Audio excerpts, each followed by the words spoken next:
মনে হচ্ছে ছোট ছোট শব্দ এবং প্রাঞ্জল বঙ্গ ভাষায়, কিন্তু শব্দের যে অর্থগুলো, ভাবার্থ, নির্যাস, এ বড় কঠিন। এ বড় কঠিন। বলছেন আপনি পালাবে সব। আচ্ছা, কি পালায়? পালায় কারা? দেখবেন সমাজে সৎ ব্যক্তি আমরা পালায়ন করি না, পালায়ন করি না। পালায় কারা?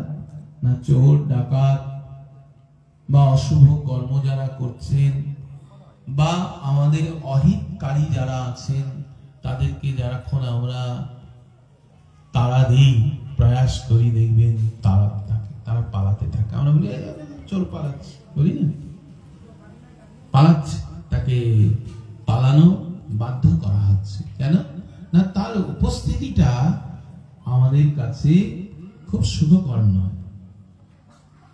তার উপস্থিতি আমাদের কাছে সুখকর নয়। তখন তাকে কি করা হয়?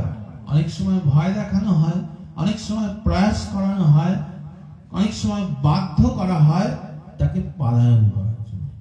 আমরা বলি এই ঘরে সাপ ঢুকেছিল, কোথায় গেল? না পালিয়ে গেছে, বলি তো। হাতি ঢুকে গেছিল, কি করা হলো? না আগুন দিয়ে, জল দিয়ে, লাঠি দিয়ে তাদের পালিয়েছে। আর এই গ্রামে চোর ঢুকেছিল, কোথায় গেল? না চোর পালালো। কেমন করে? না পাড়ার লোক সজাগ হয়ে গেছে, বলি তো। তেমনি আমাদের যে ভক্তি জীবন, এই ভক্তি জীবনকে পরিপুষ্ট হচ্ছে না, দেখুন কিসে? না শ্রদ্ধার অভাব। প্রথম শ্রদ্ধা নেই। তারপরে কি? না যথার্থ সঙ্গ হয় না। সঙ্গ বলতে কেন? আমার বাবা, কাকা, জ্যাঠা, দাদু, দিদা, ভাই, বোন, বন্ধু বান্ধব, পাড়া প্রতিবেশী সব আছে। আমরা দিন রাত গল্প করছি, মজা করছি, খুব আনন্দে আছি। বলেন না। আচ্ছা, না আমি তো ঠাকুরের কথাও শুনছি, মোবাইলে আজকাল আমরা প্রচুর ঠাকুরের কথা শুনি, ইউটিউবে কথা শুনি, যেখানে পাঠ হচ্ছে ওখানেও যাচ্ছি। কিন্তু আমাদের মহাজন কি বলছেন জানেন? যেটা যথার্থ শ্রবণ হচ্ছে না, সঙ্গ হচ্ছে না। সঙ্গ শব্দটার একটা ব্যাখ্যা আছে জানেন? আমরা বলি না, দেখবেন কবিরাজ গোস্বামী চরণ বলেছেন, সাধু সঙ্গ, সাধু সঙ্গ সর্বশাস্ত্রে কয়, লবমাত্র সাধু সঙ্গে সর্বসিদ্ধি হয়। এই যে সাধু সঙ্গ, প্রথম কথা তো সাধুকে তার ব্যাখ্যা দেখুন, যে সাধু চিনব কি করে। আর যাও বা সাধু পেলাম, সেই সাধুর সঙ্গটা কেমন? আমরা যেমন অনেক সময় বলি বৈষ্ণব সঙ্গ করে আসলাম, বলি তো, যে আমরা বৈষ্ণব সঙ্গ করে আসলাম। এই আমরা না সাধু সঙ্গ করে আসলাম, আমরা না সৎ সঙ্গ করে আসলাম। এই যে সঙ্গ, যে শব্দটা, সঙ্গ, সঙ্গ কাকে বলে? সঙ্গ শব্দটা এসেছে একদম সনজ ধাতু থেকে। সনজ ধাতু মানে কায়, মন, বাক্য। অর্থাৎ কায় কি? আমার দেহ, মন আমার চিন্তন এবং বাক্য। অর্থাৎ আমার যে কথা, আমার যে চিন্তন, মনের কথা, আর আমার যে ব্যবহার, এই তিন যতক্ষণ না এক হচ্ছে, এক সরল রেখায় আসছে, ততক্ষণ আপনার সাধু বলুন, বৈষ্ণব বলুন, সৎ বলুন, কোন সঙ্গই আপনার উপরে ক্রিয়া করবে। যেমন আলোর একটা ধর্ম আছে জানেন? আলোর প্রধান ধর্ম কি জানেন? আলো সবসময় সরল রেখায় চলে। আলো কখনো বক্রতলে চলে না, আলো সবসময় সরল রেখায় চলে। এটাই আলোর ধর্ম। তেমনি সাধু বলুন, মহৎ বলুন, গুরু বলুন, বৈষ্ণব বলুন, তাদের যে সংস্পর্শের যে কৃপামৃত ধারাটা, এই ধারাটা চলে, তার যে গতিটা, সেই গতিটা যতক্ষণ না সরল রেখায় আসছে, সেই সরল রেখাটা কি না কায় মন বাক্য, এই তিন করিয়া ঐক্য বলেছেন। দেখুন, এই তিন যতক্ষণ না এক হচ্ছে ততক্ষণ সঙ্গ হচ্ছে না। আমরা যতই সঙ্গ করি না কেন, যতই কথা শুনি না কেন, হৃদয়টা তো নির্মল হচ্ছে না। আচ্ছা, হৃদয় যে আমার নির্মল হচ্ছে না বুঝবো কি করে? বুঝবোটা কি করে যে আমার হৃদয় নির্মল হচ্ছে না, আমার হৃদয়টা পরিচ্ছন্ন হচ্ছে না, আমার হৃদয়টা যে মার্জন হচ্ছে না, বা এই সঙ্গের যে প্রভাবটা আমার হৃদয়ে ক্রিয়া করছে কিনা আমি বুঝবো কি করে? বলছেন দেখুন, প্রথম লক্ষণ হচ্ছে কি জানেন? হৃদয় যে আমার নির্মল হচ্ছে, এখানে যেটি বলছেন দেখুন, আপনি পালাবে সব, একটা দুটো যাচ্ছে তা নয়, সব বলতে সম্পূর্ণভাবে, প্রকৃষ্টভাবে সমস্ত ভক্তির বিরোধী যারা আছেন তারা সব এক এক করে আমার হৃদয় মন্দির থেকে সব বেরিয়ে যাচ্ছেন, থাকছেন না কেউ। কখন না যখন শ্রী গোবিন্দের নাম প্রবেশ করছে, যখন মদন মোহনের সেই নাম, সেই সচিদানন্দময় বিগ্রহে সেই আনন্দ স্বরূপ নামটা যখন আমার হৃদয়ে প্রবেশ করছে। এই যে দেখুন, রাধারানী পদকর্তাগণ লিখেছেন, কিবা শোনাইল শ্যাম নাম। এই দেখুন শ্যাম নাম, শ্যাম নামটা কি করছে রাধারানীর উপরে? বলছে এসেছে তো সহজ উপায়ে, কানেরও ভেতর দিয়া মরমে প্রবেশিল। মরমে বলতে হৃদয়ে।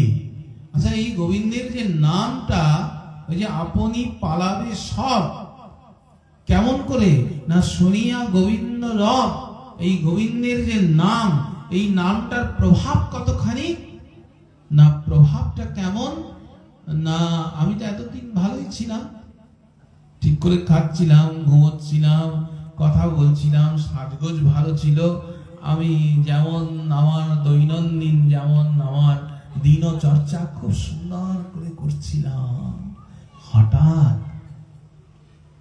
হঠাৎ কিবা শোনাইল শ্যাম নাম। এই শ্যাম যে নামটা, এই নামের ভেতরে যে কি শক্তি আছে আমি জানি না, কানেরও ভেতর দিয়া মরমে প্রবেশিল, আকুল করিল প্রাণ। আমার যে প্রাণ, প্রাণ মানে আমার দেহের মহাশক্তি। আমার দেহ কিন্তু বুদ্ধি দিয়ে পরিচালিত হয় না, আমার ইন্দ্রিয়গুলো কিন্তু বুদ্ধি দিয়ে পরিচালিত হয় না, আমাদের ইন্দ্রিয়গুলো পরিচালিত হয় হৃদয় দিয়ে। তো এই হৃদয় কি হলো জানিস? এই একটা ছোট্ট নাম দেখ, এই নামের মধ্যে তো আমি কিছুই খুঁজে পাইনি, শ্যাম নাম। কিন্তু এই শ্যাম নামটা যবে থেকে আমার কর্ণকুহরে প্রবেশ করলো সখীরে, যবে থেকে এই শ্যাম নাম আমার কর্ণকুহর দিয়ে হৃদয়ে প্রবেশ করেছে, তবে থেকে আমি আমাতে আর থাকতে পারছি না। আমি না ঠিক মতো ঘুমোতে পারি, আমি না ঠিক মতো আমার দিনচর্চা করতে পারি, আমি না নিজের সাজগোজ দৈনন্দিন কর্ম এমনকি আহার নিদ্রা কোনো কিছুতেই আমি আর শান্তি পাচ্ছি না। আকুল করিল প্রাণ, আমার প্রাণটা একজন আকুল করেছে, উৎকণ্ঠিত ব্যাকুল করে দিয়েছে, সব সময় উৎগ্রীব হয়ে আছে। ললিতা সখী একদিন রাধারানীকে গিয়ে জিজ্ঞেস করছেন, রাধে আচ্ছা তুই তো বেশ ভালোই ছিলি রাজনন্দিনী, তুই তো আমাদের সবার প্রাণেশ্বরী একদম। তোর এই বদন কমল দেখে আমাদের হৃদয়ে যদি শত কোটি দুঃখ থাকতো, তোর এই হৃদয় কমলের যে আভা সেটি আমার হৃদয়ে প্রস্ফুটিত হয়ে আমাদের মন প্রাণ স্নিগ্ধ করে দিবি। আচ্ছা, তোর এইরকম চোখে জল কি সম্ভব?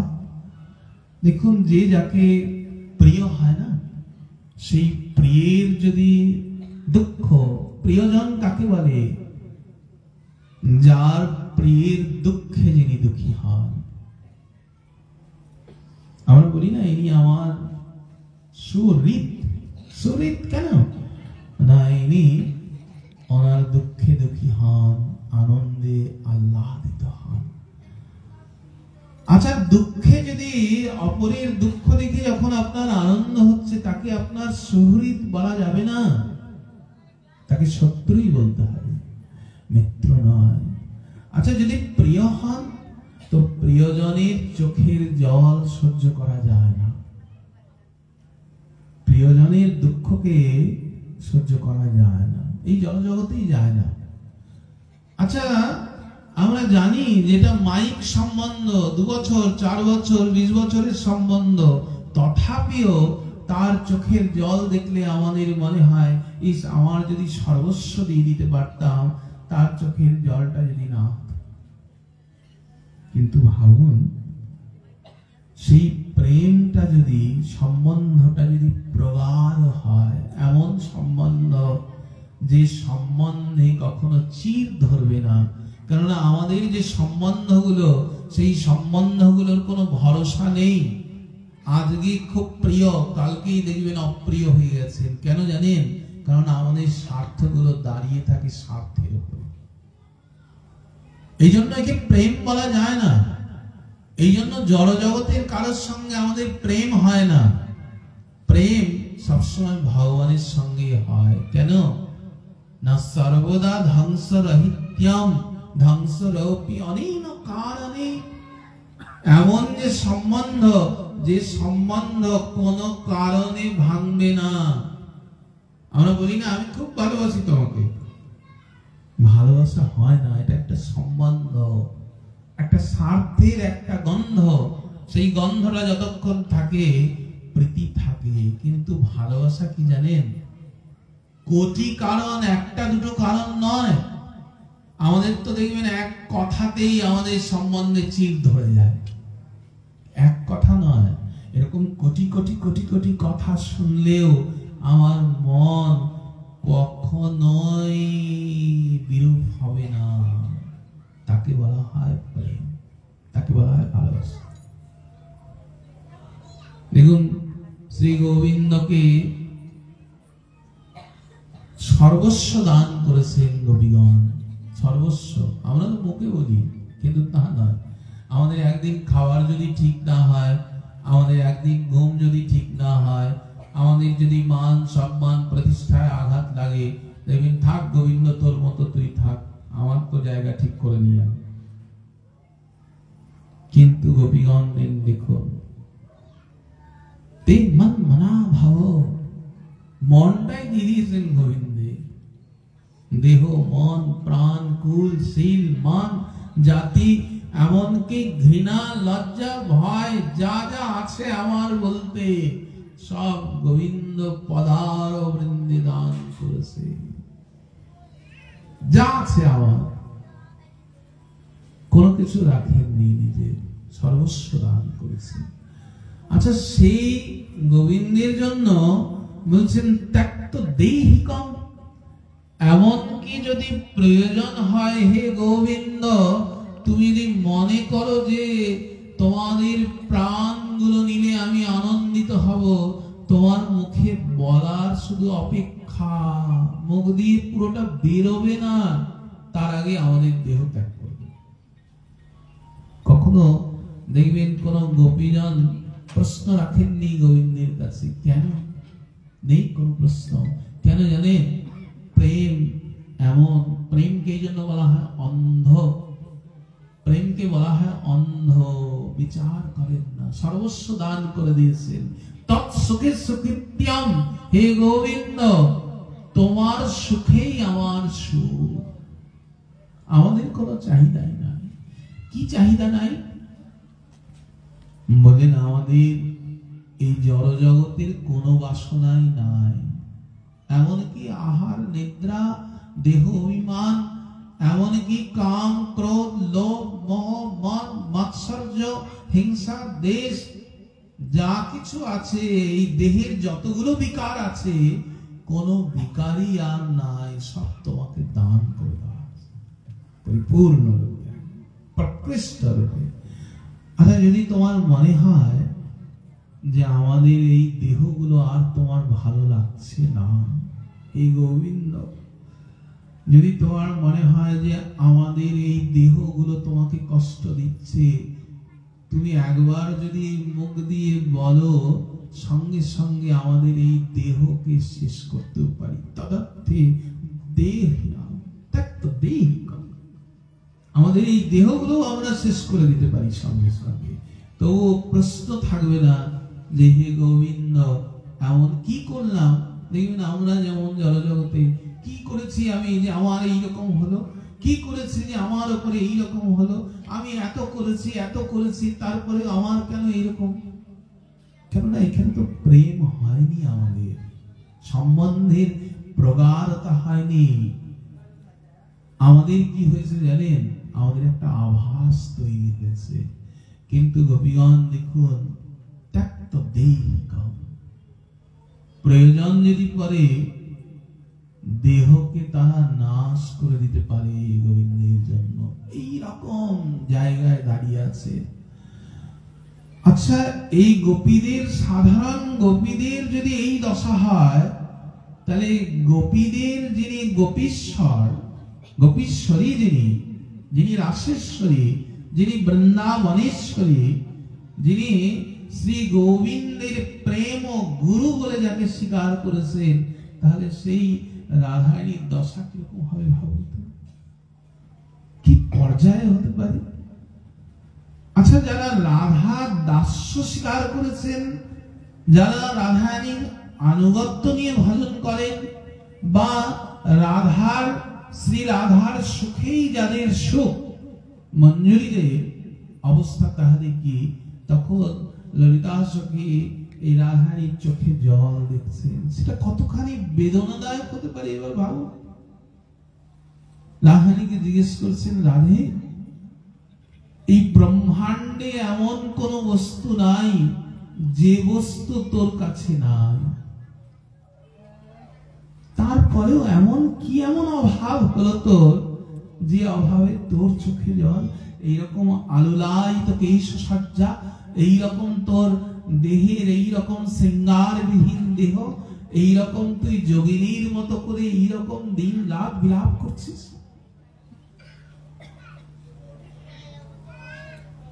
দেখুন, গোবিন্দ দর্শন হয়নি, গোবিন্দের দর্শন হয়নি এখনো।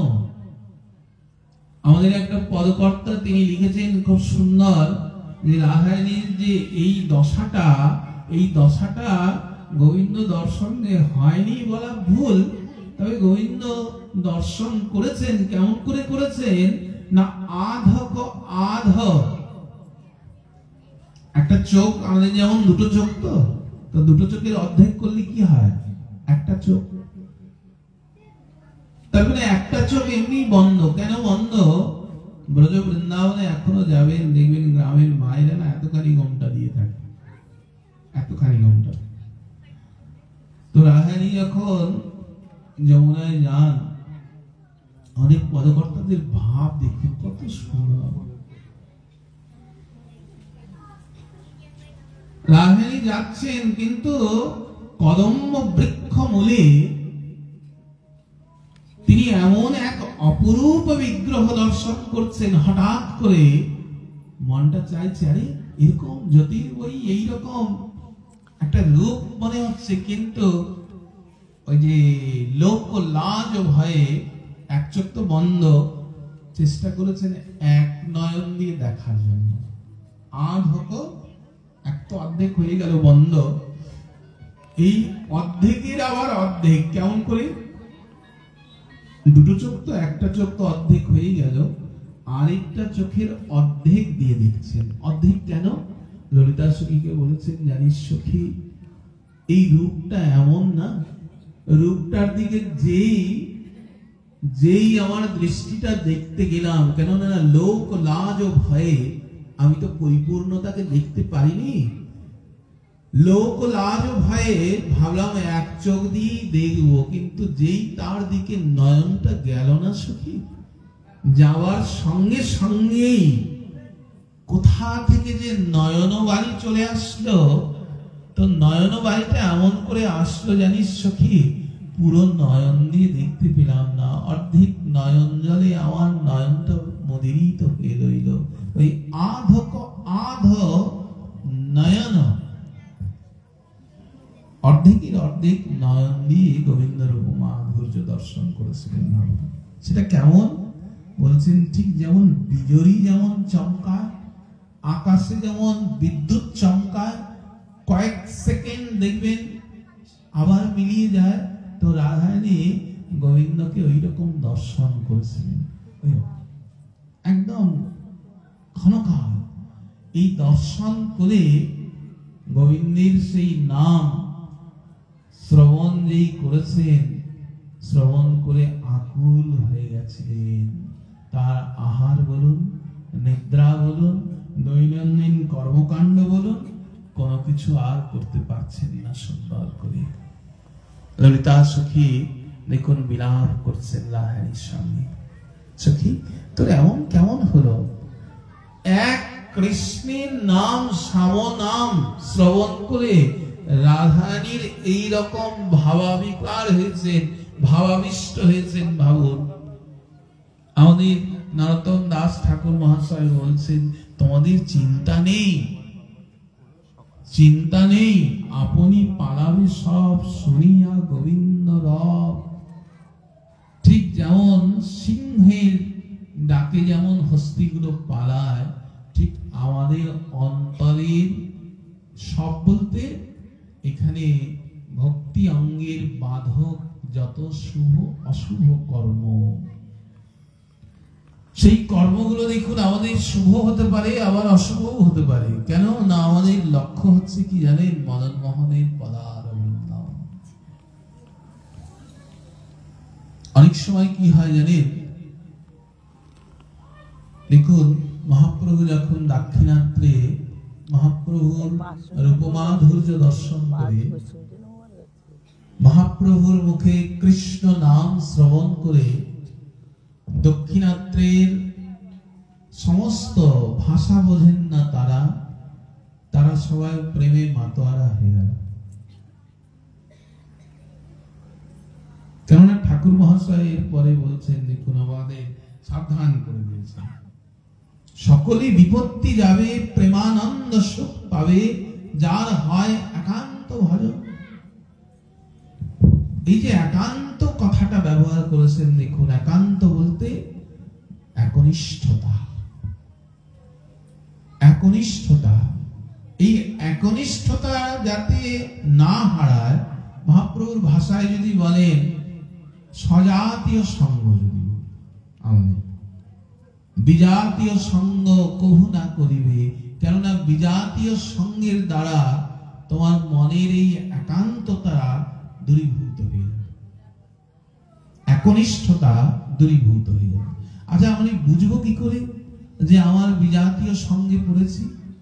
আচ্ছা ধরুন আপনি নিতাই গৌরাঙ্গ ছাড়া কিছু বোঝেন না, নিতাই গৌরাঙ্গে প্রেম, নিতাই গৌরাঙ্গ বলতে আপনার হৃদয় ব্যাকুল হয়ে যায়। কিন্তু হঠাৎ করে এমন কিছু ভক্তের সংস্পর্শে এসেছে, যাদের সঙ্গ, যাদের কথা শুনে শুনে নিতাই গৌরাঙ্গের প্রতি আপনার যে ভাব, সেই ভাব আর থাকছে না। দিন দিন মনে হচ্ছে নিতাই গৌর তো আমাদের মতোই ছিলেন, ওই একটু শক্তিশালী ছিলেন আর কি, সেই সময় প্রেম আন্দোলন করেছিলেন। ব্যাস, বুঝতে হবে বিজাতীয় সঙ্গ হচ্ছে। ধরে নিন মদন মোহনের পদার বৃন্দে আপনার একনিষ্ঠতা আছে, কিন্তু এমন ব্যক্তির সংস্পর্শ করছেন আপনার মদন মোহনের চরণের উপরে বিশ্বাসটা হারিয়ে আপনার মনটা অন্যদিকে চলে যাচ্ছে, এই চরণে আর বিশ্বাস হারিয়ে ফেলে। এটাই জাতীয় সঙ্গ। ধরে নিন আপনি গুরুনিষ্ঠ, গুরু সেবা, গুরু দর্শন, গুরুগত প্রাণ আপনি, কিন্তু সঙ্গ এমন হচ্ছে যেখানে গুরুতে মনুষ্য বুদ্ধি তৈরি হয়ে যাচ্ছে, গুরুরই বিচার শুরু করে দিচ্ছে, গুরুকে নিয়েই আপনার কত কৌতূহল হচ্ছে, গুরু কোনটা করা উচিত, কোনটা করা উচিত নয়, কোনটা কিভাবে করা উচিত, এই বিচার যখন করছেন গুরুর জন্য, তার মানে কি হলেন জানেন? গুরুর আপনি বিচারক হয়ে গেলেন, গুরুর বিচারক হয়ে গেলেন। তো তখন কি হলো জানেন? প্রথম দেখবেন যতই হরিনাম জপ করুন না কেন, যেই গুরুর প্রতি যখনই আপনার মনুষ্য বুদ্ধি জাগরণ হবে, সঙ্গে সঙ্গে কি হবে জানেন? নাম প্রভুর কৃপাটা বন্ধ হয়ে যাবে। এই যে আমরা হরিনাম জপ করছি না, 1 লক্ষ করুন, 2 লক্ষ করুন, 3 লক্ষ করুন, যেই মাত্র গুরু অপ্রসন্ন হলেন, গুরু প্রীতি লাভ করছেন না, সঙ্গে সঙ্গে নাম প্রভুর কৃপা বন্ধ। ঠিক অনেকটা আমাদের বাড়িতে দেখবেন যতই বিদ্যুৎ লাগান না কেন, কিন্তু বাড়িতে দেখবেন একটা ফিউজ লাগানো হয়, ফিউজ লাগানো হয়। ফিউজটা কি জানেন? যদি কোনো কারণে বৈদ্যুতিক শক্তির যদি বেড়ে যায়, তাহলে সবার আগে ফিউজটা, এখন বর্তমানে এনসিবি এসেছে ফিউজের পরিবর্তে, নেমে যাওয়া মানে কি? বিদ্যুৎ আছে, বিদ্যুতের প্রতিটা আপনার প্রসাধন আছে, কিন্তু কোনোটাই আলো জ্বলবে না, কোনো বৈদ্যুতিক সরঞ্জাম আর ক্রিয়া করবে। ঠিক তেমনি যদি আপনার শ্রী গুরুপাদ পদ্মে মনুষ্য বুদ্ধি জাগরিত হয়, গুরুদেবের আচার বিচার, গুরুদেবের সমস্ত কর্মকাণ্ডে যদি আপনার অবিশ্বাস জন্মায়, হয়তো বলবেন শ্রী গুরুদেব শাস্ত্র মতো চলছেন না কেন? এটি আপনাকে দীক্ষা গ্রহণ করার আগে আপনাকে বিচার করতে হবে। দীক্ষা গ্রহণ করার আগে বিচার করতে হবে শাস্ত্র ঠিক ঠিক আছেন কিনা। দীক্ষা গ্রহণ করে যদি দেখেন যে যেমন গুরু নিয়েছেন তিনি গৌর গোবিন্দ, অনেকগুলো ইচ্ছে মতো, যে আমার ইচ্ছে হলো না, আমি চলো এই গুরু ছেড়ে আরেক গুরু নেব, এটার একটা কিছু কিছু শর্ত আছে। শর্ত কি জানেন? গুরু যদি সম্প্রদায় না হয়, প্রথম শর্ত।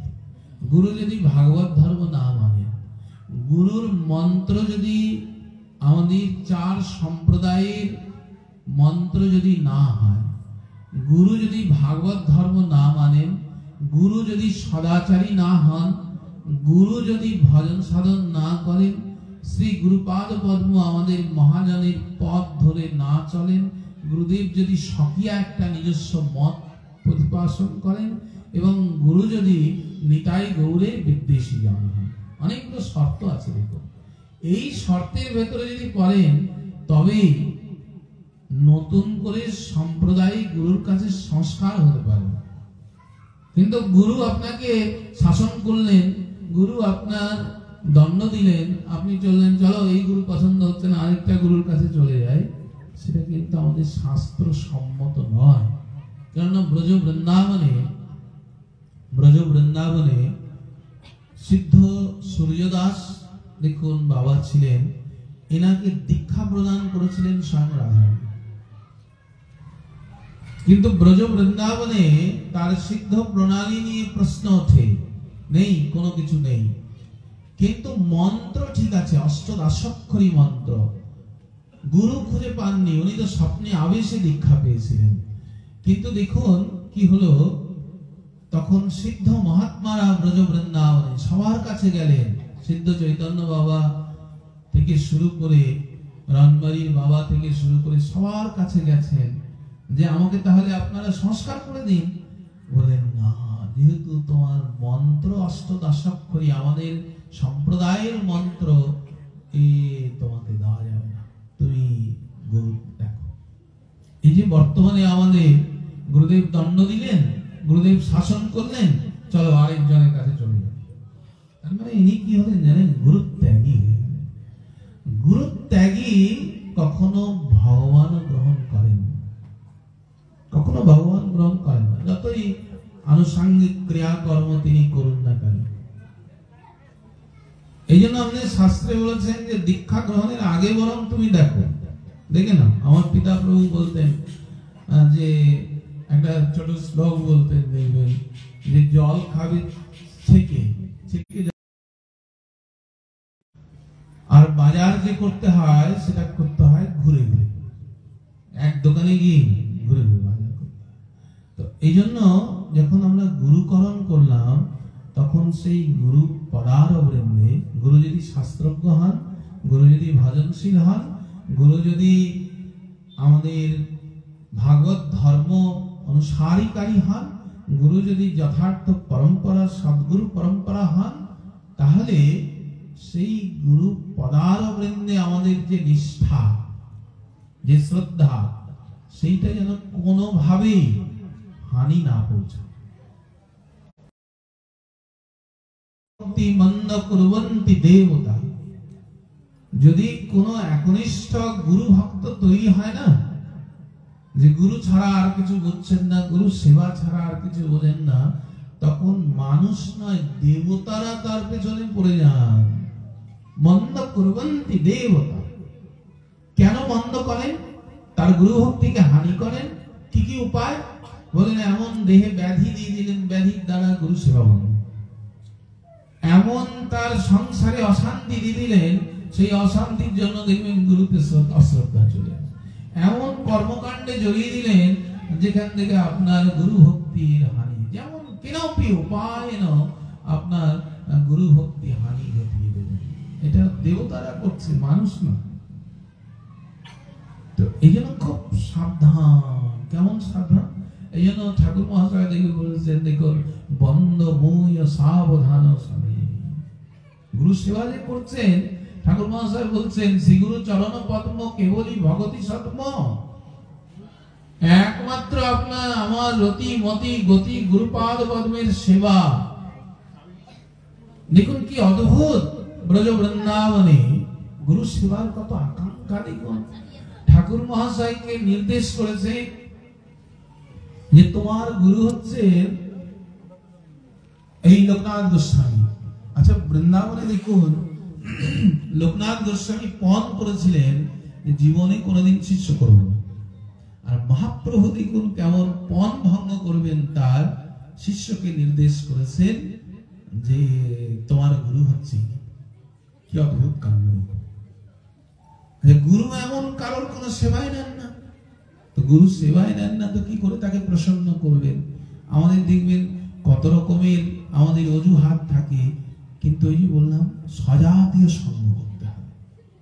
সঙ্গটা এমন হবে যে গুরু চরণার বৃন্দে আমাদের নিষ্ঠাটা সুদৃঢ় হবে, সুদৃঢ়। এখানে কারোর কোন দেবতার কথাও শোনা যাবে। দেখুন ঠাকুর মহাশয় ব্রজ বৃন্দাবনে রাজনন্দন, রাজপুত্র, গুরু সেবার জন্য তিনি দেখুন কি সেবা করবেন, কোন সেবাই খুঁজে পাচ্ছেন না। এক এক বৃক্ষ তলে তিনি থাকেন, কি সেবা করবেন? দেখলেন গুরুদেব শৌচে যান, এই এক সেবা করবেন। শৌচের যে জায়গা, যেখানে মল মূত্র পরিত্যাগ করেন, রাজনন্দন রাজার পুত্র, দেখুন আমাদের মতো এরকম ভিক্ষুক নন, রাজপুত্র, এইরকম ভক্তি অধিকারী, এইরকম পরম বৈষ্ণব, এইরকম জ্ঞান ভাণ্ড, সমস্ত বেদ বেদান্ত উপনিষদ যাদের কণ্ঠস্থ, তিনি সেবা করছেন। দেখুন গুরুদেব যেখানে শৌচে যান, সেই জায়গা পরিষ্কার করে। গুরুদেব একদিন, দুদিন, 3 দিন পরে বুঝতে পেরেছেন যে আরে কেউ মনে হচ্ছে এই জায়গাগুলো পরিষ্কার করে রাখছে, তার মানে তো কেউ ব্রজবাসী কেউ সেবা করছে আমার অলক্ষ্যে। তো উনি অধিক রাত্রে জেগে আছেন। গুরুদেব কে কে কি করছে, সেবা তো নেবেন। অন্ধকার, একটু একটু আলো, দেখুন চন্দ্রিমার, পুরো পরিষ্কার দেখা যায় না, তবে একটু একটু বোঝা যায় যে কোনো মানুষ ঘুরছে। দেখছেন একটি বালক, তিনি এসে গুরুদেব যেখানে শৌচে যান, দেখুন বর্তমান যুগেও, আজকের যুগেও দেখুন আমরা শৌচাগার যদি যাই আমরা অপবিত্র হয়ে যাই, হয় না? স্নান করতে হয়, আমরা মুখ বেঁধে তার সেই কর্মগুলো করি। কিন্তু দেখুন রাজনন্দন কত প্রেম দিয়ে, ভাব দিয়ে তিনি সেবা করছেন। গাছতলায় দাঁড়িয়ে দাঁড়িয়ে গুরুদেব দেখছেন, এই নবাগত তিনি সেবা করছেন ঝাড়ু দিয়ে। আচ্ছা, এতদূর ঠিক ছিল। এরপরে কি দেখছেন জানেন? যে শৌচাগারে যে ঝাড়ু দিয়েছেন, যে অস্পৃশ্য যে ঝাড়ু, সেই ঝাড়ুটাকে কি করেছেন জানেন? গুরুদেবকে তো পাননি, গুরু দর্শন পান না, গুরুদেবকে তো কাছে পান না, গুরুদেবকে স্পর্শ পান না, কিন্তু শ্রী গুরুদেবেরই তো অংশ। এই চিন্তা করে দেখুন ওই ঝাড়ুটাকে হৃদয়ে নিয়ে গুরু স্বরূপ চিন্তন করে ক্রন্দন করছে, হে গুরুদেব তুমি কৃপা করো আমার উপরে, আমি করি কলমশ জীবন।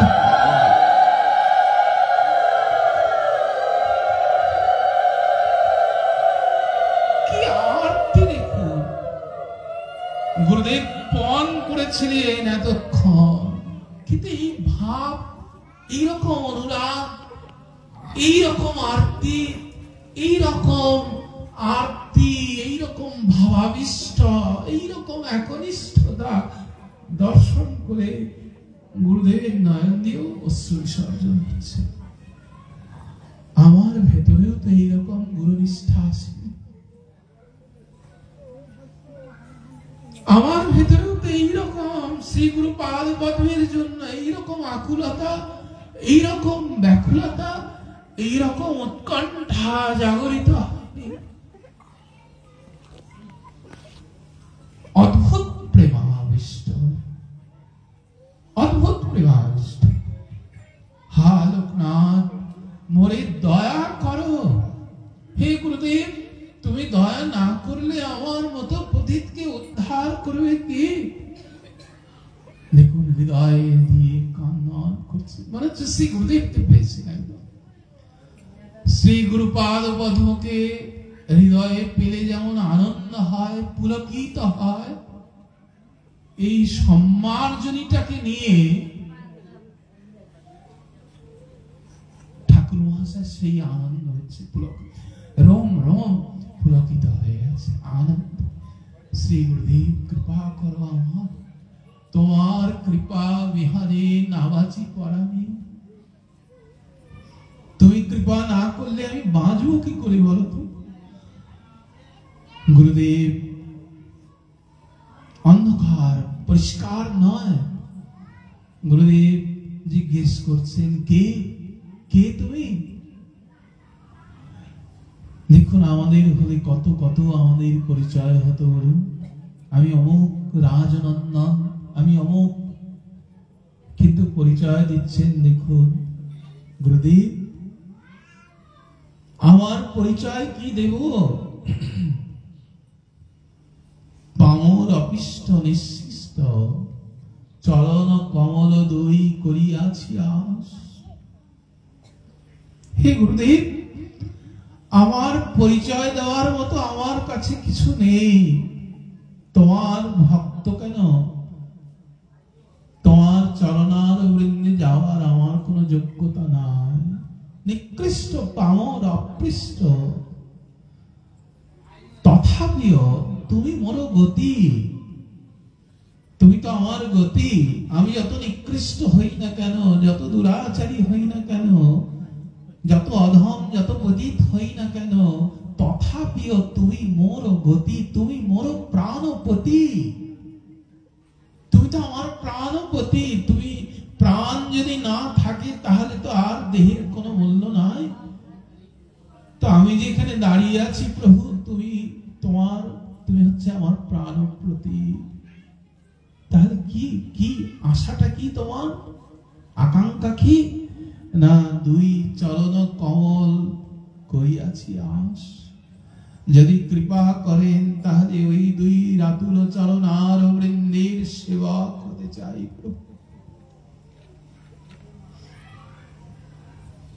সেবক হতে চাই, আমি গুরুদাস হতে চাই। আমার আর কোনো ইচ্ছা নাই, আকাঙ্ক্ষা নাই। হে গুরুদেব, আমি গুরুদাস হয়ে যেন অভিমান। এই শ্রী গুরুদেব গিয়ে একদম দীর্ঘ আলিঙ্গন দিলেন। হে বালক, তোমার মতো এইরকম গুরুনিষ্ঠা, তোমার মতো এইরকম ভাব, তোমার মতো এইরকম উৎকণ্ঠা, তোমার মতো এইরকম আকুলতা, তোমার মতো এইরকম ব্যাকুলতা, এইরকম আধারেই গোবিন্দ কৃপা হবে, হবেই হবে। আমি পণ করেছিলাম, দীক্ষা দেব না, তবে আমি আমার পণ ভাড়লাম। কেন? আমার ভগবান পণ ভেঙেছেন, আমার ভগবান পণ ভেঙেছেন ভক্তের জন্য। আজ আমিও আমার জীবনের পণ ভাঙলাম। এই যে ভক্তি জগতের রহস্য দেখুন, কোন আকাঙ্ক্ষা নাই, আকাঙ্ক্ষা একটাই, গুরুচরণার বৃন্দির দাস, দাসান দাস। হে গুরুদেব, দাস তো হতে পারবো না, তবে আপনার চরণের যারা দাস, তাদের যেন দাসের দাস, অনুদাস হয়ে, দাসাভাস হয়ে আমি যেন আমার জীবন আপনার সেবায় লাগিয়ে দিতে পারি। এই আশা। একান্ত যার হয়, একান্ত ঠাকুর মশাই বলছেন। এই একান্তটা কি? একান্তটা হচ্ছে এই অন্তরের দ্বিতীয় কোনো অভিনিবেশ না রেখে একমাত্র দিশা যখন ওই চরণার বৃন্দের সেবায়, তৎসুখে, তার সুখেই আমার সুখ, আমার জন্য কিছু নাই, তিনি যাতে সুখী হবেন তার সুখেই আমার সুখ। যেমন ভাগবতে দেখছেন ভক্ত প্রহ্লাদ, নাম নয় প্রহ্লাদ, প্রহ্লাদ কোন নাম নয়, প্রহ্লাদ হচ্ছে শরণাগতির মূর্তি। এই শরণাগতি, একান্তের শরণাগতির মূর্তি হচ্ছে প্রহ্লাদ। দেখবেন এত যে যন্ত্রণা, এত যে পিতৃদত্ত থেকে, সমাজ থেকে, কিন্তু কোথাও মন ভার করেননি। উনি জানেন আমার তো প্রভু আছে, সবসময় আনন্দ। আরে পাহাড় থেকে ফেলে দিচ্ছেন, তবু নারায়ণ তুমি তো আছো, আমার তো কিছু নেই, এমন শরণাগতি নারায়ণ নিজে করে নিয়েছেন। দেখুন, মত্ত হস্তি, তার ভেতরে পিতা ফেলে দিয়েছেন, কিন্তু আনন্দে আছেন প্রভু। হস্তিগুলো তোমার সেবা করেছেন, হস্তি তিনিও তোমার চরণে প্রপন্না হয়েছিলেন, তুমি তাদের জন্য উদ্ধার করেছো, এরা তো প্রভু আনন্দে আছেন। দেখুন, প্রভু নিজে রক্ষা করছেন, যত যত বীজ দিয়েছেন, এমনকি অগ্নি দিয়েছেন, তাতে আনন্দ, সব সময় আনন্দ। কেন জানেন? ঐকান্তিক শরণাগতি, মনে খেদ নাই, মনে পরিপূর্ণ ভরসা, সব সময় প্রভু তুমি আমার। এই যে প্রভু আমার, প্রভু যে আমার, এই অভিমানটা আমাদের প্রয়োজন। যেমন আমার বাড়ি, আমরা বলি না এটা আমার বাড়ি, এটা আমার সন্তান, এই আমার অভিমানটা দরকার কার জন্য জানেন? এটি আমার গুরু, এটি আমার মদন মোহন, এই অভিমানটা দরকার। যতক্ষণ না আমার হচ্ছে, ততক্ষণ তাতে আমার দেহাত্মবোধ, আত্মবোধ জাগরিত হচ্ছে না, জাগরিত হচ্ছে না। এই জন্য বলছেন একান্ত, একান্ত। একান্ত কেন না? আমার যেন আর কোনো বন্ধন, আর কোনো ভাবনা, আর কোনো দ্বিতীয় অভিনিবেশ না থাকে।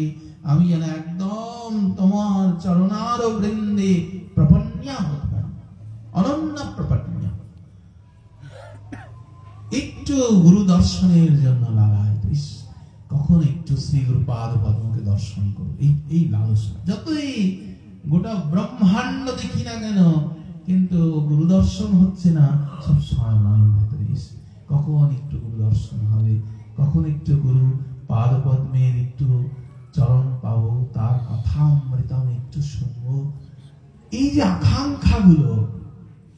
কিন্তু যদি দেখেন যে না, গুরু দর্শন করেও দিনের পর দিন দর্শন করলেই কি না করলেই কি, তার চরণ পেলে কি না পেলে, কেন আমি তো সারাদিন ঠাকুরের কথাই শুনি না। যখন একান্ত ভজন হবে তখন কি হবে জানেন, গুরু মুখ বাণী, নিঃসৃত বাণী ছাড়া আমার হৃদয়টা পরিপূর্ণ হবে। ঠাকুর মহাশয় দেখবেন আরেকটা সুন্দর ব্যাখ্যা দিয়েছেন, বলছেন অব্যভিচারী হতে হবে। তুমি হচ্ছে আমার সতী, সতীপতি। অর্থাৎ সতী, সতী মানে কে? যিনি একটা বিবাহ করেছেন তা না, যার মন তার পতি ছাড়া আর অন্য কোন সুখে সুখ পায় না। তো সেই বলেছেন যে একান্ত, একান্ত মানে হচ্ছে, যদ্যপি দেখুন ভক্তি উত্তমা ভক্তি, ভক্তি রসামৃত সিন্ধে বলেছেন যে এই উত্তমা যে ভক্তি, একান্ত লাভ করাটা অন্য অভিলাষিত শূন্যম জ্ঞান কর্ম অনাবৃত্যম আনুকূল্যেন কৃষ্ণানুশীলনম ইতি উত্তমা ভক্তি উচ্যতে। ইতি উত্তমা ভক্তি উচ্যতে। অন্য অভিলাষ, অন্য অভিলাষগুলো কি কি? এই যে আমাদের মনে দেখুন যে বিবিধ যে অভিলাষ, অনন্ত অভিলাষ, আমরা সবাই জর্জরিত হয়ে আছি। কি অভিলাষ? না, গোবিন্দ পদার বৃন্দ ছাড়া যা যা অভিলাষ আছে সেইগুলোই আমাদের ভক্তি জীবনের বাধা। সেইগুলোই সেই অভিলাষগুলো কিরকম না, ওইগুলো আস্তে আস্তে এক এক করে ছুটে যাচ্ছে। দেখুন আমাদের প্রভুপাদ শ্রী গুরুদেব এই গৃহে যখন থাকতেন, আমাদের সুভদ্রার গৃহে, আমি তখন প্রাইমারি স্কুলে পড়ি, একটা এই গুরু শিষ্যের যে সম্বন্ধ, কি মধুর সম্বন্ধ, কি আত্মিক সম্বন্ধ। আমরা যেটা ভাবি যে একটু প্রণাম করলাম ব্যাস, হ্যাঁ অনেক করেছি গুরুদেবের, বা গুরুদেবের দেখবেন লিস্ট বের করে নিই আমরা, উনি এই করেন, এই জন্যই তো আমার এই ইচ্ছে করে না। এখানে ইচ্ছে অনিচ্ছা বলে কিছু নেই। যখনই আপনি দীক্ষা গ্রহণ করলেন না, দীক্ষা কালে শিষ্য করে আত্ম নিবেদন, দেহ নয়, এই আত্মাকে শ্রী গুরুপাদ পদ্মে অর্পণ করে দিয়েছেন দীক্ষা কালে। তো যখন অর্পণ করে দিয়েছেন, আত্মা বলতে কি না, আপনার সর্বস্ব, আপনার দেহ মন প্রাণ, আপনার ভালো লাগা না লাগা, আপনার ভালো মন্দ সুখ দুঃখ, এমনকি জাতি কুল শীল মান যা আপনার আছে সব গুরুচরণার বৃন্দে আপনি অর্পণ করে দিয়েছেন ওই মুহূর্তে। তখন কি হলো বলে, তখন থেকে আমার মালিক আর আমি রইলাম না, কেননা অর্পণ হয়ে গেছে, তো বস্তু তো অর্পণ হয়ে গেল। তো অর্পণ বস্তু তখন তার হয়ে যায়, কার হয়? শ্রী গুরুপাদ। তখন আমি যা কিছু করছি সেটি আমরা ভাবছি যে গুরুকে দিলাম, গুরুকে দিইনি, গুরুর বস্তুই। ধরুন আমার যে গৃহ, সেই গৃহকে আমি দিয়ে দিয়েছি, ধরুন বিক্রি করে দিয়েছেন, কি কাউকে দান করে দিয়েছেন, যদিও আপনার গৃহ, কিন্তু যখন দান করেছেন বা বিক্রি করে দিয়েছেন, তখন সেই গৃহে ঢুকতে গেলেও পারমিশন লাগে, অনুমতি লাগে। তখন আগের মতো আপনি ইচ্ছে করলেই ঢুকে যেতে পারেন না, অনুমতি নিতে হয়, আসবো, কিন্তু গৃহটা আপনারই ছিল। ঠিক তেমনি আমার যা কিছু ছিল সব যখন অর্পণ করে দেওয়া হয়, তখন সব ওনারই হয়ে যায়। তা আমরা যে থাকছি বাড়িতে, খাচ্ছি দাচ্ছি ঘুরছি ফিরছি, এগুলো কার? গুরুদেবেরই, গুরুদেবের সম্পদ, গুরুদেবের গুরু কৃপায় আমরা চলছি। কিন্তু ভাবনাগুলো অনেক ঊর্ধ্বে, অনেক ঊর্ধ্বে। অনেক মহৎ সঙ্গ না করলে এই তত্ত্বগুলো জানা যায় না। আমাদের বৃন্দাবনে সিদ্ধ চৈতন্য দাস বাবা শেষে বৃন্দাবন থেকে নবদ্বীপ ধামে চলে আসেন। দেখুন, ওনার এক সেবক ছিলেন, দেখুন বিহারী বলা হতো সেবকের নাম। বিহারীর আর কোনো কিছু কর্ম নাই, বিহারীর কর্ম একটাই, গুরু সেবা। বিহারী আর কোনো কর্ম করতেন না, কোনো পাঠ শুনতে যেতেন না, কোনো কীর্তন শুনতে যেতেন না, বৃন্দাবনে কোনো মহৎ সঙ্গে যেতেন না, কোনো পরিক্রমায় যেতেন না। বৃদ্ধ তা নয়, একদম যৌবনে সারা দিন না শ্রী গুরু আজ্ঞা গুরু সেবাই করতেন। আচ্ছা, সেই সময় গাড়ি ঘোড়া নেই, গুরুদেব বৃদ্ধ হয়ে গেছেন। গুরুদেব বৃন্দাবন থেকে নবদ্বীপ আসতেন, আবার 6 মাস নবদ্বীপে থাকতেন, আবার বিহারী বৃন্দাবনে নিয়ে যেতেন। কেমন করে জানেন? বড় একটা ডালা ছিল, সেই ডালার মধ্যে গুরুদেবকে বসিয়ে মাথায় করে, ভাবো পদব্রজে গুরুদেবকে বৃন্দাবন থেকে নবদ্বীপ ধামে নিয়ে আসতেন। ভাবো বিহারী। আচ্ছা, এই আসার সময় বিহারের পূর্ণিয়া হয়ে আসতেন। পূর্ণিয়া গুরু গৃহতার গুরুপাঠ। তো গুরুপাঠের ভক্ত দেখবেন, পুত্র যদি বড় হয় পিতার বড় আনন্দ হয়, শিষ্য যদি ভজনশীল হন তো গুরুরও বড় আনন্দ হয়। আচ্ছা, যখন উনি গুরুগৃহে আসেন, গুরু মা, গুরুপুত্র, কন্যা, আত্মীয় স্বজন সবার বড় আনন্দ। এইরকম ভজনশীল ইনি আসেন, বড় আনন্দ। তো গুরুগৃহের ওনারা একবার সংকল্প করেছেন, দেখুন যে এবার যদি আসে আমরা ওনার প্রসাদ নেব। উনি যে প্রসাদ পাবেন তারপরে পাতায় যেটা থাকবে ওইটা আমরা পাবো। এইরকম ভক্তিমান, এইরকম গুরুনিষ্ঠ, এইরকম গুরুনিষ্ঠের যদি অধরামৃত পাই, তাহলে যদি আমাদেরও যদি গুরুনিষ্ঠ হয়, ভাবনাটা বড় সুন্দর। কিন্তু দেখুন ইনি কি করে বুঝেছেন যে গুরু ঘরে আমার এইরকম উচ্ছিষ্ট নেবেন। কলা পাতায় প্রসাদ দিয়েছেন গুরুদেব, ভাবুন কলা পাতা পর্যন্ত চিবিয়ে খেয়ে নিয়েছেন। কলা পাতা পর্যন্ত চিবিয়ে খেয়ে নিয়েছেন। তো সেই গুরুপাদ পদ্ম এমন না, সেবকও একদম গুরু সেবা ছাড়া আর কিছু বোঝেন না, গুরুনিষ্ঠ। আর কোন সাধনাঙ্গই নাই, গুরুদেব যা বলবেন তাই, ওটাই সাধন। এই বিহারী যে এই গুরু শিষ্যের সম্বন্ধ এত মধুর। দেখুন আমাদের প্রভুপাদের একটা, আপনাদের হয়তো অনেকের মনে আছে, ঋষিপুরে আমাদের এক ভক্ত, তখন ফোনের যুগ নেই, আমি প্রাইমারিতে পড়ি, খুব সম্ভব 2A কি 3 এরকম পড়ি।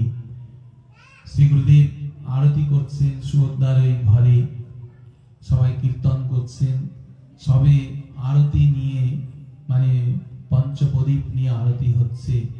কিন্তু আরতি ঘোরাতে ঘোরাতে দেখা যাচ্ছে খুব কষ্ট হচ্ছে। এত কষ্ট হচ্ছে, বারবার গলা দেখাচ্ছে। আমরা যারা ছিলেন সবাই মনে মনে ভাবছে হয়তো কোনো পোকা টোকা গলায় কামড়ালো কিনা, কি কোনো সমস্যা হচ্ছে বোধহয়। এমন অসুস্থ হয়ে গেলেন ক্ষণিকের ভেতরে যে আরতি পরিপূর্ণ সম্পন্নই করতে পারলেন না। এই আপনাদের পাড়ার ঘটনা, আরতি পরিপূর্ণ হলো না, গড়াগড়ি দিচ্ছে বিছানার মধ্যে, গলা ব্যথা। কি যে হলো আমরা কিছুই বুঝে উঠতে পারছি না। কেউ ভাবছে কোনো পোকা মৌমাছি এসে কামড়ালো কিনা, কি হলো হঠাৎ। ব্যথা হলে তো সারাদিন ব্যথা, একটু হয়তো বাড়লো তা তো নয়।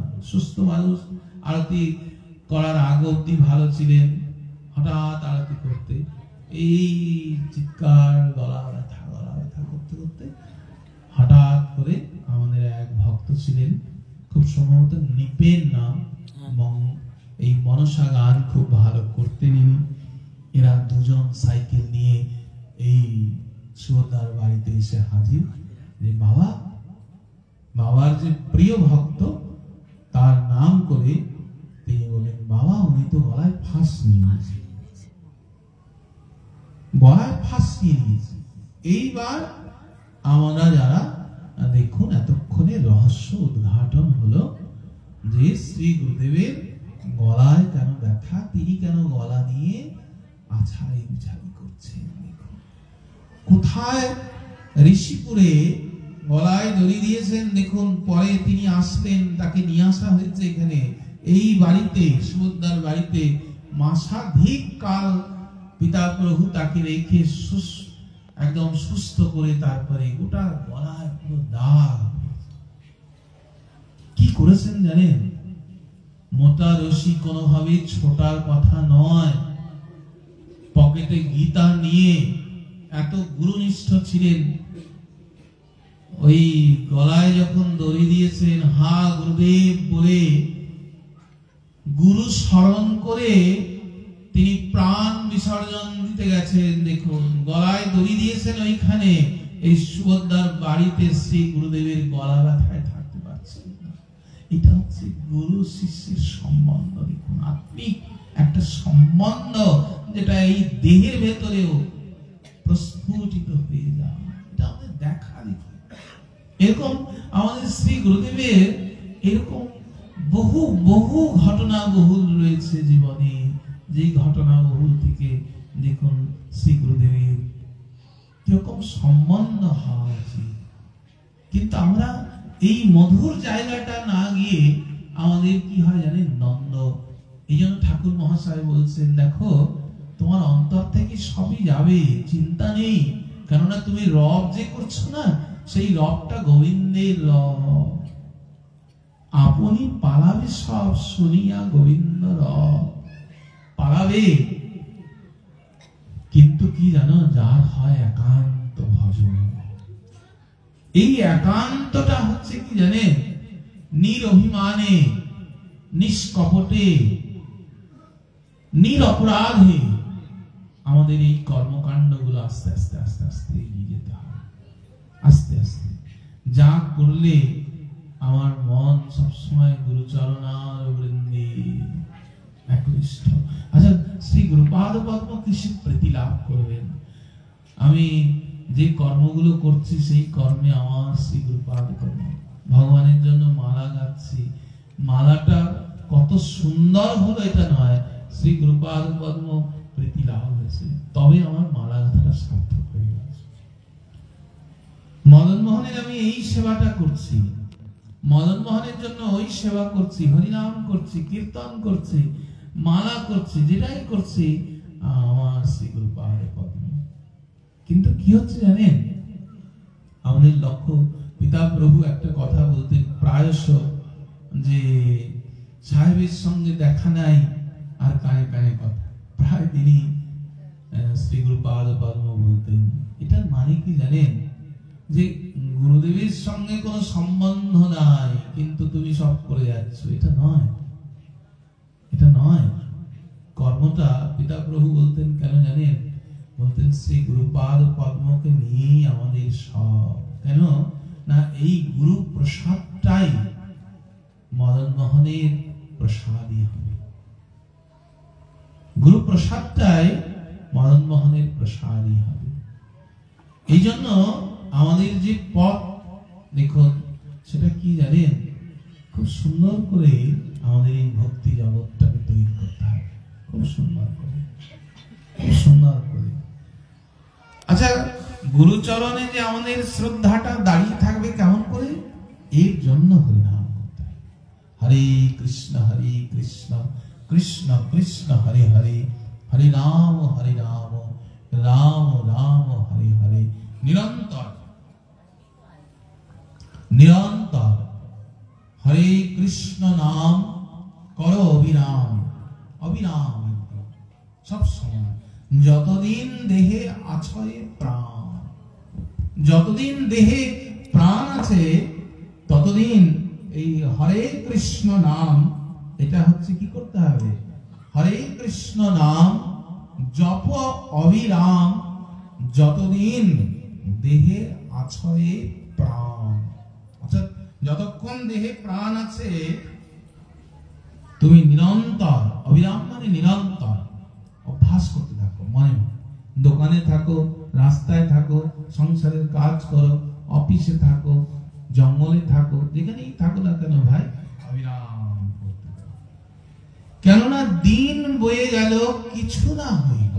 প্রতিদিন আমাদের আয়ু সূর্য একদিন একদিন করে ডুবে যাচ্ছে। নিকটেতে এলো রে ওই যে সমন, সমন কিন্তু প্রতিদিন একটু একটু করে আমার দিকে এগিয়ে আসছে।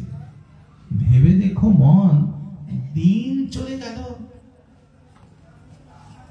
প্রতিদিন একদিন একদিন করে বড় হচ্ছি না আমরা, প্রতিদিন একদিন একদিন করে ছোট হচ্ছে। ভেবে দেখো মন, দিন চলে গেল, পথের সম্বল কিছু না করিবে।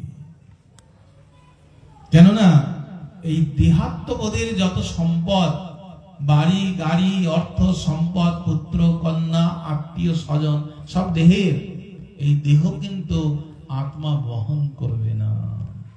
এই জন্য বলছেন পথের সম্বল তো কিছু করলে না গো। দিন বয়ে গেল, কিছু না করিলে উপায় কি? উপায় ওই পথের সম্বল তুমি কিছু করছো। এই জন্য কি না, হরে কৃষ্ণ নাম জপ অবিরাম, যতদিন দেহে আছে প্রাণ। এই প্রাণ যতক্ষণ আছে দেখুন, ততদিন এই কৃষ্ণ নাম আমরা যাতে সুন্দর করে জপ করতে পারি, শ্রী গুরুপাদ পদ্মের সেবা করি, তার প্রদত্ত মন্ত্রকে আমরা জপ করি, আমাদের এই ভক্তি জীবন যাতে আমরা খুব সুন্দর করে আমরা প্রতিপালিত করতে পারি, লালিত করতে পারি, এবং আমাদের যে মনুষ্য জন্ম, সেই জন্ম যাতে আমরা সার্থক করতে পারি, সেই আশা আকাঙ্ক্ষা রেখে আপনাদের সবার চরণে প্রণতিপাত জানিয়ে শ্রী গুরু প্রেমানন্দে হরি হরি বল, শ্রীনিতাই গৌর প্রেমানন্দে হরি হরি বল।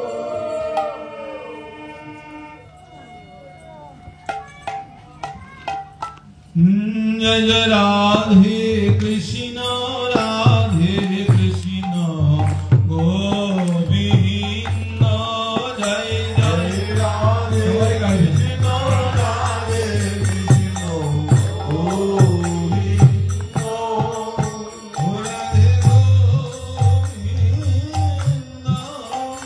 রাধে গোবিন্দ, রাধে গোবিন্দ।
Radhe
श्री राधे।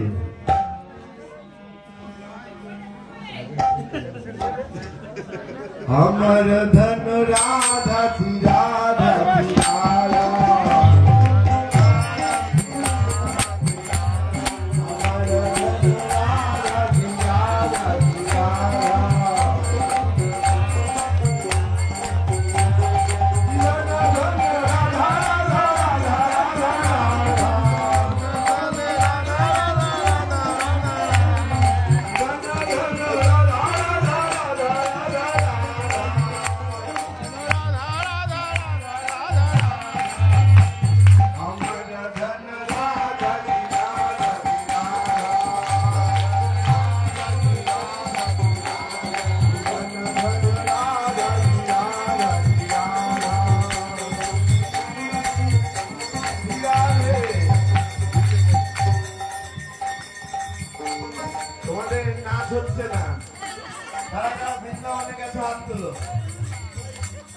रोजे नाचे केमन करे बोलो तो घुमटा दिए दो हाथ तुले नाचते হবে हमारा धन राधा की राधा की राधा।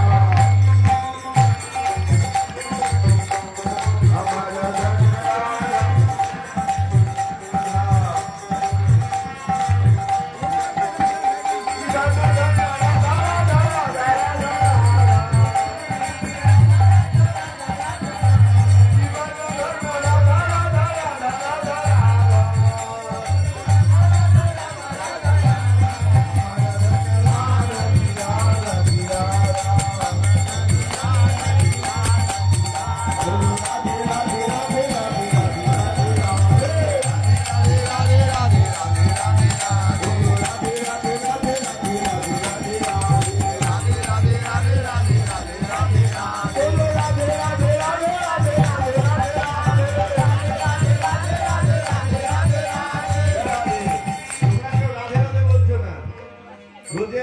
हिंदी शायरी আছে বলো राधा के बिना श्याम आधा कहते राधे श्याम आज जन्म जन्म का भाव जगा दे शिव इस राधा का नाम बोलो राधे राधे सभा के बोलते हैं बोलो राधे राधे राधे राधे राधे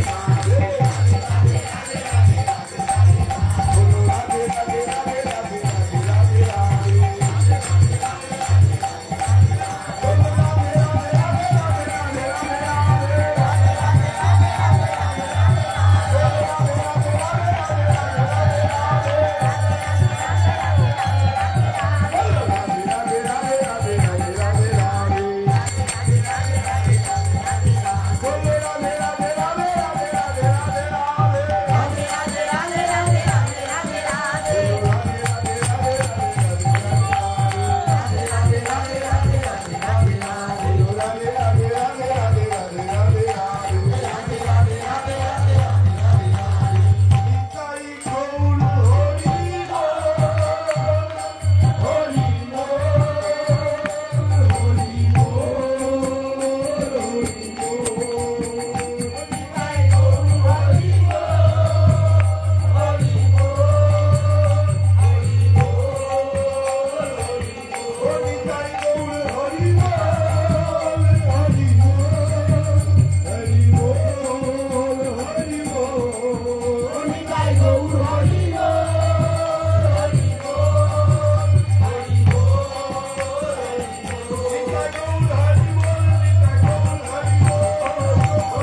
চলিতে কথা বলিতে একবার গাহো রে কৃষ্ণ নাম। পথ চলিতে কথা বলিতে একবার লহরে কৃষ্ণ নাম। পথ চলিতে কথা বলিতে একবার গাহো রে কৃষ্ণ নাম।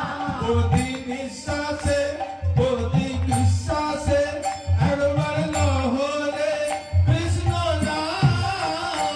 প্রতি নিঃশ্বাসে প্রতি বিশ্বাসে একবার লাহো রে কৃষ্ণ নাম। প্রতি নিঃশ্বাসে প্রতি বিশ্বাসে একবার লহরে কৃষ্ণ নাম। প্রতি বিশ্বাসে প্রতি বিশ্বাসে একবার লাহো রে কৃষ্ণ নাম। হরে কৃষ্ণ কৃষ্ণ কৃষ্ণ হরে হরে হরে রাম হরে রাম রাম রাম হরে হরে হরে কৃষ্ণ হরে কৃষ্ণ কৃষ্ণ কৃষ্ণ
की, राधा सुभवन की, यमुना मैया की, गोवर्धन की, राधा कुंड की, श्याम कुंड की, श्री गोविंद जी की, श्री गोपीनाथ जी की, श्री मदन मोहन जी की, राधा रमन लाल की, बांके बिहारी की, राधा रमन लाल की, श्री गुरुदेव की, चार संप्रदाय की, चार मंत्र की, चार धाम की, श्री भक्तवृंद की, तारा प्रतिवेश की, आयोजक की, माता की, भगता की, अद्भुत आनंद की, जय